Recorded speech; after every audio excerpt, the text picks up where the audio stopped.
Hey guys, welcome to the weekly analysis for the week of July 12th. We have a volatile week behind us with oil going up and down on the news from the Strait of Hormuz.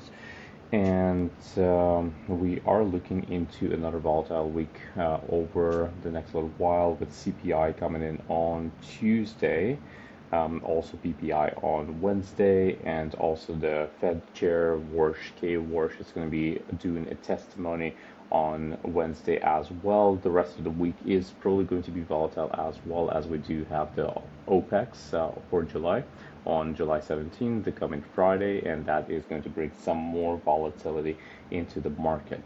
Other than that, we also do have quite a few earnings with the banks starting out reporting their earnings on Tuesday, and then the financials are going to start talking about what they're projecting, the debt levels, and so on and so forth. So there's are a lot of events right now on the horizon, and they are going to be bringing some volatility as we move forward.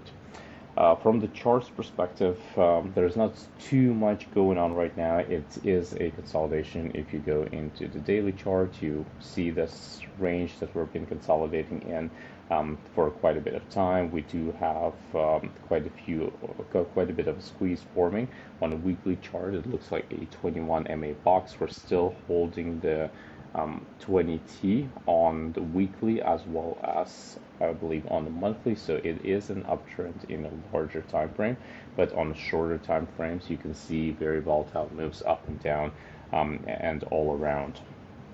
From the perspective of individual sectors, there's not too much going on. Oil definitely did a little bit of a comeback and then got rejected right away, and that is on that news from the Strait of Hormuz with the bombings, and then essentially everyone backtracked on all of those attacks. So I don't think the market is taking it very seriously at this point. So if there are some concerns, then people start buying oil, other traders start selling oil into them, and you kind of have that situation where nothing actually happens from the price action perspective. XLU still sitting in the same zone. You could see XLE, we got essentially to the stop loss zone and then turn around right away in there. So that is expected. XLP, we could get a little bit close in here. So all in all, there's not too much going on right now, and most of the sectors seem to be just consolidating in here. We're bringing up 10-year right now because you do have this consolidation break of the trend line, and potentially we can go up to the top of the range.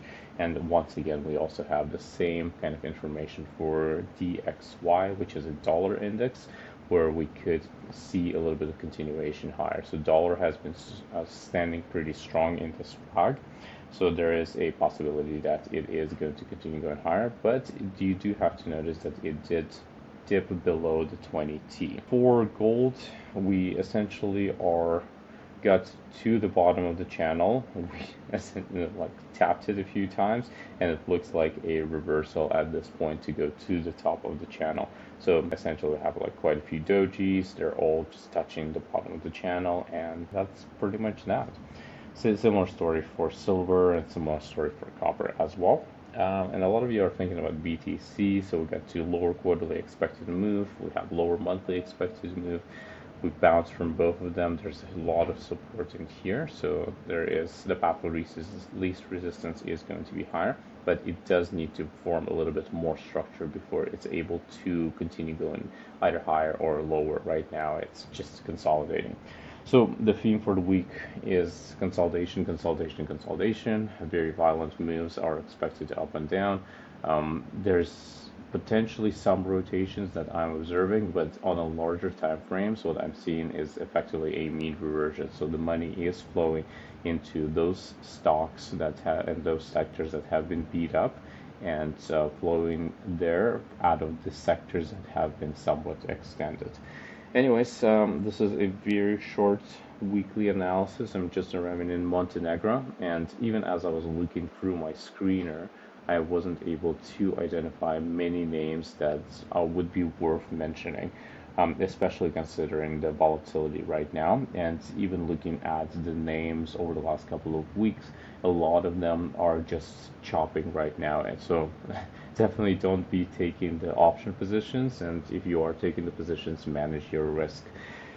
All right. Well, that's all for me. And good luck and enjoy the rest of the Sunday.